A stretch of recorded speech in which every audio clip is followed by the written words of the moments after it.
Well, today I have a 2021 Hyundai i20. This is the mild hybrid version, and I'm just going to show you where all of the codes are. That'll be the VIN number, the paint code, and other information on the vehicle. Now, I'll just start to go around the vehicle and show you where each of them are. So if you open up the door on the driver's side, you'll actually only see the VIN number stuck there.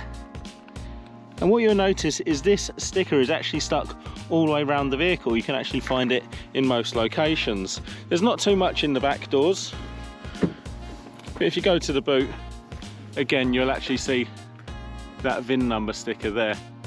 Now, most of the information on this car is actually found on the passenger's door. So open up the passenger's door fully. We're just going to come down. Again, there's that VIN number there, but then you've got all of the relevant information for the tyres and the car, including the paint code, again the VIN number, and some relevant weights and information there as well.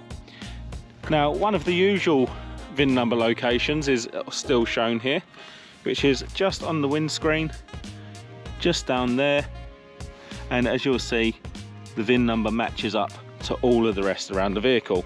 We'll just have a look under the bonnet, but there's not actually too much information there. Just going to pull this lever here, come around to the front of the vehicle,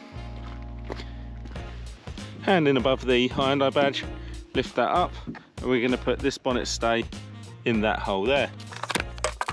Once that's safe and secure, we can just have a look around the engine bay. You'll see a few more of these stickers with the VIN number on, and that is about it. So like I say, most of the important information is actually found on the passenger side, or the left-hand side of the vehicle in this instance. So check that out if you need to know any of the weights, tyre pressures, or paint codes. If you found this video helpful, please go ahead, give me the thumbs up, leave me a comment down below, check out some of my other videos, and subscribe to my channel.